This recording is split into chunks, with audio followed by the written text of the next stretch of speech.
Hey everyone, it's been a few weeks. Excited to be back in this and discussing Chapter 8 today. So we are going to be discussing the chapter on principle number 4, which is challenging the food police. And this is a huge one. I find that it's probably, of all the things that we discuss in this book, it's one that comes up more often than not. Even as an intuitive eater, there's still times when the food police can come in and influence my food choices and behaviors in a way that I don't even realize is happening. So it's a really good one to be aware of. And this is a really heavy chapter as well. There are several different food voices, as the authors call it, to become aware of. There are the negative voices that completely sabotage our ability to eat intuitively and to become our own best nurturer and intuitive eater.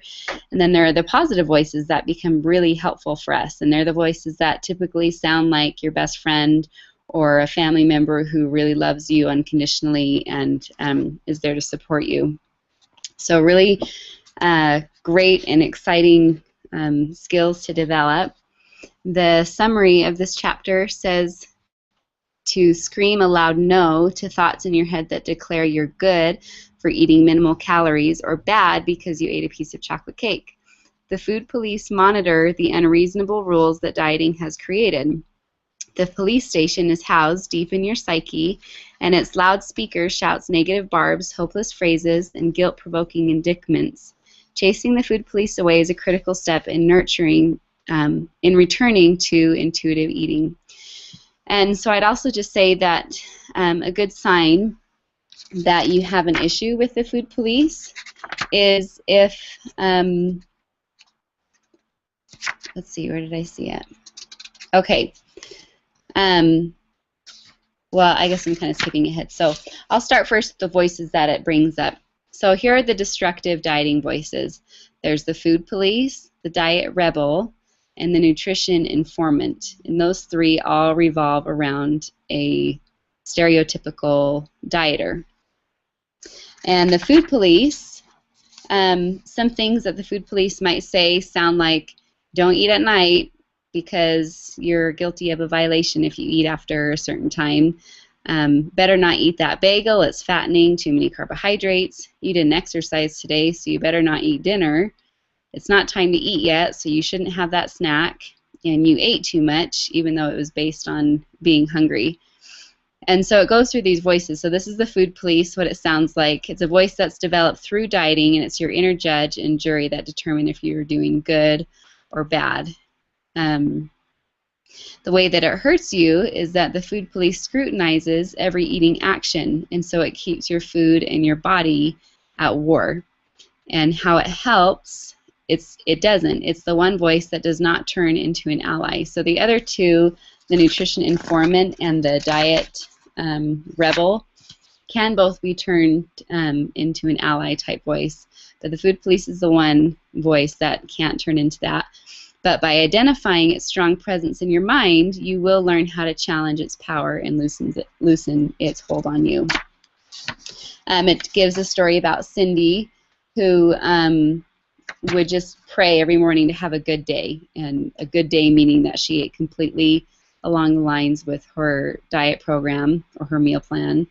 And every time she would start, the food police would come in, she'd have a really light breakfast of a small bowl of cereal and a glass of grapefruit juice, a small glass of grapefruit juice, and she'd be hungry naturally an hour later.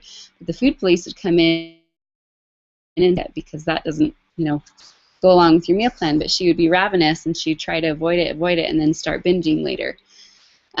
So it says in her case, it wasn't until Cindy began to challenge the food police that her overeating stopped. So, critical step.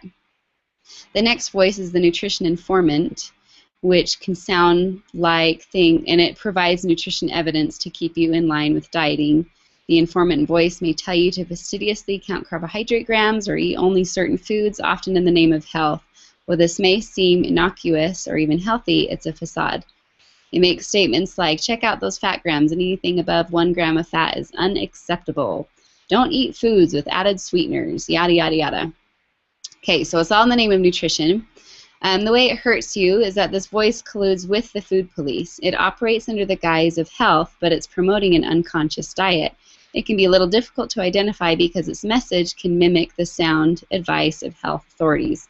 So this is where, if you saw one of the first recordings that I did, this is kind of where I found myself falling a lot, is this nutrition informant piece, because I felt like I was really educated on proper nutrition and what foods provide different health benefits and things like that. And so, but it did trigger a lot of emotional eating because I still had this negative energy each time I would make a choice that wasn't optimal nutritional for me.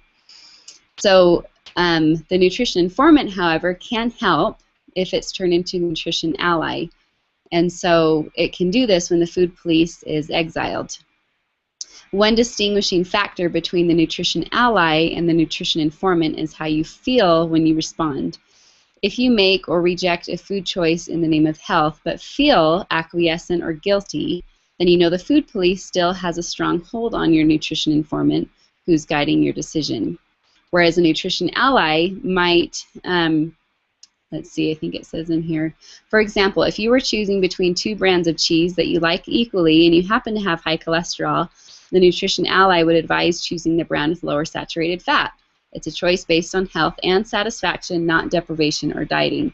So it's just a really important question to kind of ask yourself, is to determine whether or not you have an issue with a food police. And it's this: if you're hungry and you have a snack that is healthy, like raw carrots or raw veggies or fruit, for instance, and you eat that based on, feeling healthier, but you feel this sense of like pride or acquiescence, or I guess pride's not a good word, but the acquiescent word I like that they use in here, that you're following the rules, or that you're proud because you followed the rules or you were good, then you know that the food police is an issue. Or if you feel guilty for having a bagel as a snack, or anything else as a snack when you're hungry and you feel guilty, then you know that the food police is still there. So for most of us, I'm going to bank on the fact that this is an issue if you're listening to these webinars. So just becoming aware is the first step, and then through practice and dedication, you will be able to recognize and challenge the food police. So the next negative voice, the last one, is the diet rebel. And the diet rebel, you can probably imagine, is the voice inside of you that is just so fed up with dieting and the whole dieting experience that it starts saying things like, you're not going to get me to eat that plain broiled chicken anymore, or I'll show you, you think I should lose 5 pounds? Huh, I'll put on 10. Let's see how many cookies I can stuff in before mom comes home. I can't wait until my husband goes out of town so I can eat whatever I want without his chastising glares. So you can see that a lot of these can be triggered by things that family members or friends have said to us. So that's something that you kind of pay attention to, what your experience has been. The problem is it hurts us in the long run because, unfortunately, the diet rebel rules the roost. When it rules the roost, self-destruction always ensues. Rebellious behavior often has no limits, and severe overeating is usually the result. How often does the diet rebel break forth in your thoughts? How often do you feel compelled to follow its directions because you're so angry at the food police in your life imposing their dieting rules on you? However, it can help if you turn it into your dieting ally or your rebel ally. And this happens when you start using words to set healthy boundaries for yourself when you're around people, such as asking your family members to stay out of your food choices or the amounts you eat. For example, Aunt Carolyn, please don't push that second portion on me. I'm full, thank you. Or, no thanks, Mom, I don't like macaroni and cheese. You know I've never liked macaroni and cheese. Tell your family and your friends and people on the street that they may not make comments about your body. For example, Dad, my body is my business. Or, Joey, you have no right to comment about my weight. Wouldn't it be cool if we actually had those thoughts in our mind while at the same time, requiring that other people follow, honor those healthy boundaries? So that is your rebel ally, when you start using your voice to protect yourself rather than food to protect yourself. Okay, here's the first positive voice, which I love, the food anthropologist. The food anthropologist is the neutral observer. This is the voice that makes observations without making judgments.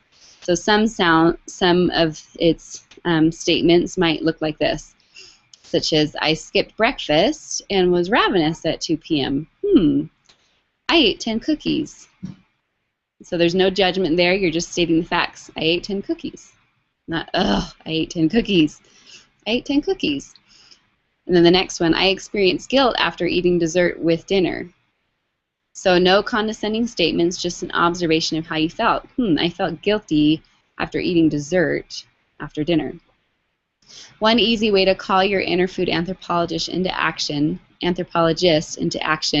is to keep an intuitive eating journal. Now this is one that I am really excited about because I feel like it's an important piece in really just tying all these things together and actually implementing them. So one thing it says here, though, is that a food journal has often been a very negative thing for people that are using it with dieting because it's meant to track your bad food choices and how that's keeping your weight on or making you gain weight or helping you lose weight. Whereas this is strictly for educational purposes to help you become that anthropologist, that neutral observer in what your habits are. So you can start just making non-judgmental observations and adjustments. So it says sometimes noting the time of day and what you ate can give you some interesting clues about what drives your eating. Or note your thoughts before and after you eat. Do they affect how you feel? Does your feeling state affect how you behave? Hey, sweetie, did you see the chicken in the fridge? Yeah. Okay, sorry. Hubby got home late tonight. So does your feeling state affect how you behave or eat? If so, how? Consider this one big experiment, not a tool for judgment. We use the Intuitive Eating Journal only as a learning tool, yet in spite of the fact that we stress this, our first-time clients still expect to get verbally beaten up on their return visit. So I kind of mentioned that earlier, but the way that the Intuitive Eating Journal helps versus a diet journal is that the food anthropologist can help you sort through the facts rather than get caught up in the emotionally experience of eating. It keeps you in touch with your inner signals biologically and psychologically. We often play the role of food anthropologists with our clients until they can build their own voice. So this is kind of cool if you, obviously we're kind of doing this as a group. So but for people that are able to go to a dietitian who specializes in intuitive eating, that professional can constantly look at the eating practices of that diet throughout the week and go, okay, this is an interesting observation. Look at this pattern here. Wonder what's causing this. So this is kind of what we're wanting to accomplish by creating an intuitive eating journal. Okay, so that's food anthropologist. The next one is the nurturer, which all of these, when I read the description of these positive voices, it just makes me so happy because it's something I want to keep cultivating. The nurturer's voice is soft and gentle and has the soothing quality that might be associated with the voice of a loving grandparent or best friend. It has the ability to reassure you that you're okay and that everything will turn out fine. It never scolds or pressures. It's not critical or judgmental. Instead, it is or can be the vehicle for most of the positive self-talk in your head. So some sounds that this voice might make are, it's okay to have a cookie. Eating a cookie is normal. I really overate today. I wonder what I was feeling that could have made me need more food to comfort myself. When I take care of myself, I feel great. I'm doing so well this week. There were only a few times that I didn't honor my hunger signals. I'm getting more in touch with myself every day. I put a big star next to that last one because I think this one is a huge one to say to yourself every single day on the intuitive eating journey, because we're not in it to lose weight fast like diets are supposed to accomplish but don't very often, is to say I'm getting more in touch with myself every day, because what happens with, when we get more in touch with ourselves, that our eating habits start to even out, our emotional eating and binge eating and overeating starts dissipating, and we're able to reach our natural healthy weight. There's an example of a mother named Alice who had just observed that she was really good at speaking nicely to her children and her husband and encouraging them, but really harshly spoke to herself in her mind when it came to her weight and not being able to lose weight. And so she had to learn how to become a self-nurturer. And as she did that, she started she just started being able to give herself unconditional love and permission and all of that, and reestablishing that healthy relationship. So the way the nurturer helps is that when you get in touch with the nurturer inside your head, you will experience one of the most significant tools to becoming an intuitive eater. The nurturer will be there for you to help you challenge the food police and support you through this process. The nurturer provides coping statements for the harsh stingers that the food police and the diet rebel can throw. And lastly, our last positive voice is the ultimate intuitive eater. So the intuitive eater speaks from your gut reactions. This is a very distinct difference. You were born an intuitive eater, but this persona has probably been suppressed for most of your life by the voices of the food police prevailing in your family and in society, the diet rebel, and the nutrition informant.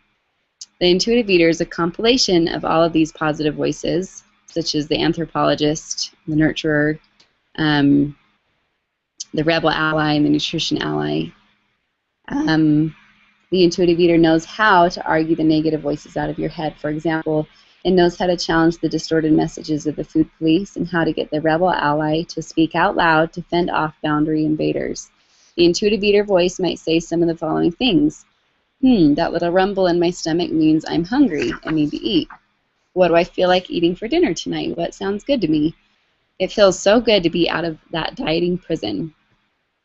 These statements all tell you about your gut reactions. They're instinctual and hit you out of nowhere without your having to think about them. You'll find that you'll be in the midst of a meal and the intuitive eater voice knows that you're satisfied, or you'll be doing some writing and a hunger pang will emerge, or maybe your eyes lock onto the food on the menu that connects with your craving. When you reach the last stages of your path to intuitive eating, the eater rather than the dieter will prevail most of the time. But there will be times when you find that you'll need to evoke one or all of the positive eating voices to help you get centered and in touch with your intuitive eater once again. There are no rigid rules in this process. Diets are rigid. Intuitive eating is fluid and adapts to the many changes in your life. Go with the flow without trying to control it. So then it goes into, and there's a great chart, if you have this book in this chapter, that just gives a brief synopsis of the different voices and how it harms or how it helps you. And then it talks about how these eating voices emerge and evolve. And I'm not going to go as much into detail here, but there is some great things to look over. They go into self-talk and how it's the special arsenal for challenging the food police. So it goes into like a example of a conversation that you could have with yourself revolving around eating a brownie, and all the different ways your self-talk can come in and either help you or harm you. It goes into negative self-talk and how to change it, such as, here's a distorted thought. Every time I eat pizza, I'm much fatter the next day. And here's a more rational thought. I am salt sensitive. Since pizza is pretty salty, I'm most likely bloated. This isn't fat, it's just water retention. It's temporary. So how often do we do that? Go to the irrational, distorted thinking versus the realistic truth. They summarize dichotomous thinking, so black and whites, and how they help their clients get out of the black and white thinking with regards to eating and weight. Same thing for absolutist thinking. And they talk about banishing absolute statements and replacing them with more permissive statements. And then there's the whole catastrophic thinking category, such as I'll never be thin, it's hopeless, I'll never get a boyfriend or find a job at this weight, my life is ruined because I'm so fat, if I let myself eat candy bars and fries, I'll eat them forever. So those are some examples of catastrophic thinking. It talks about how to climb out of the abyss by replacing your exaggerated thoughts with thinking, which is more positive and accurate. So it's just very typical tools that you find in a lot of good therapy settings. But this one obviously revolving specifically around eating. Goes into pessimistic thinking, linear thinking, and it's the last one, Okay, so pessimistic thinking and how to, like the whole half cup, half empty, half full. I love this chart. So here's a half empty example of things to say that revolve around eating, such as I had a terrible week. I overate so many times. All I ate was sweets. I feel so fat. I'm such a failure. And on the half full side is I had some success this week. I had many times when I honored my hunger. I had more sweets than I wished, but I had lots of other foods too. I'm feeling better about myself. I'm doing better little by little. So always trying to stay on the cup half full. Optimistic side is what's going to bring success in the long run. Linear thinking, that's where dieting is you follow a straight line down to your weight loss goal. Things that you say to yourself when you're in the form of linear thinking is all that is important is that I lose this weight. The faster I lose weight, the more successful I am. To be successful, I must reach my goal weight by specified target date, and I will lose 2 pounds per week with no fluctuations.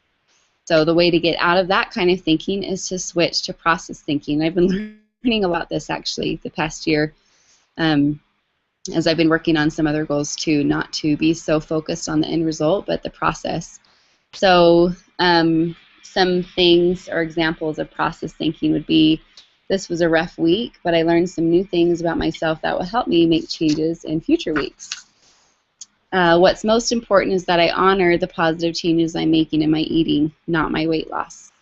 I ate more than I wanted to at the restaurant tonight, especially the dessert, but I learned that by giving myself permission to eat dessert, it took away the urgency to have sweets again later. Usually I would have binged when I got home alone. So that is so cool to be able to take an experience that you normally might feel guilt over and actually see that there's a really huge positive piece there, such as this example of recognizing, so I had dessert after dinner because I was really craving it, and that prevented me from my typical binge that I would do when I'd go home and not have friends around and be so deprived from not enjoying dessert with them, and I'm overeating. So really important to become aware of those positive things in this whole process. And then the very last thing in this chapter, they talk about self-awareness being the ultimate weapon against the food police. So the next time you see yourself eating in a way that feels uncomfortable, unsatisfying, or even out of control, give yourself the gift of remembering what you were thinking before you even took the first bite of food. Examine that thought and challenge it. As you get more adept at the intuitive eating process, you'll be able to catch these thoughts before they make you feel bad or cause undesirable behavior. Become self-aware.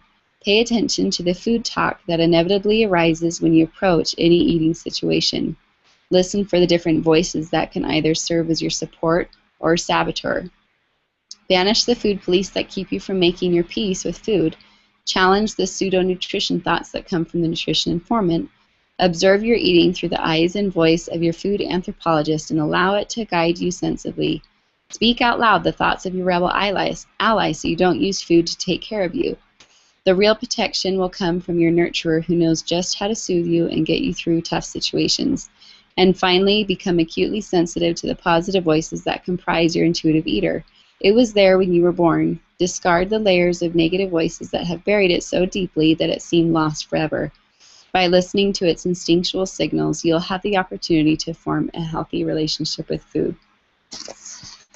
So again, a great chapter. I hope you guys have all enjoyed it or are able to enjoy it very soon if you're not there quite yet.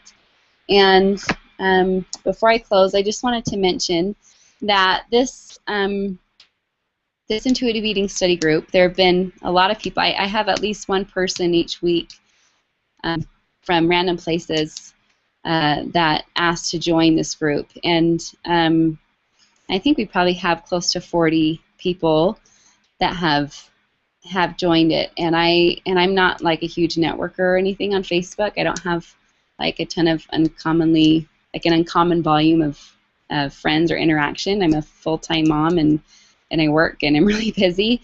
But I have noticed that there's a huge need and hunger for this kind of learning and for this kind of self-discovery. And so I just want to put out there that this intuitive eating study group is just the very beginning of something that I've been dreaming of for many years now. to begin. And I don't know all exactly how it's going to look in the future, but I do feel like there needs to be some sort of opportunity provided where people can have a lot more accountability, not the accountability that we think of in the sense of like all the challenge groups that we see out there where people earn money for losing weight or eating good foods or not eating bad foods or exercising so much a day. That's a really, really big thing right now, and I've had lots of friends and family members that get really hyped up about it. And it sounds exciting. I'll be honest, I've been tempted to join in sometimes, and I'm like, that goes against everything that I've been learning. And so at some point, I really want to start that can just help people like me who are wanting to make this intuitive eating process a part of my life for the rest of my life, so that I always stay focused on this rather than getting caught up in societal trends. So I can just be happy in my own skin and be my natural healthy weight and not have any anxiety over food or exercise or all of that. Anyway, so if you have any ideas after watching this of some things that you think could work, I know it has to be a very well thought out, well planned type of program, because it needs to not bring in any of the normal food police type things, such as, you know, earning points for being good and all of that. So I thought of certain things like earning points just simply, you know, spending time studying the particular chapter, earning points by keeping a neutral anthropologist journal, intuitive eating journal, earning points by voicing your rebel ally to friends and family members about some healthy boundary you're setting for yourself as you engage in the intuitive eating process. So I feel like it can be a very healthy thing and motivating thing where people can still earn points and prizes just to help, because we all know that having a friend or a group to be accountable to is always helpful when you're working on something. And this is something that I think can be so easily fluffed off and brushed to the wayside or put on the back burner because our lives are busy. And so we'll completely cast the intuitive eating principles aside and not work on them because we feel like it's taking too long. We'll go about our busy lifestyle. We'll still get frustrated. All the food police thoughts will come in, and then we have a new diet or exercise program presented before us, and we go straight to it, and we engage in that whole cycle again.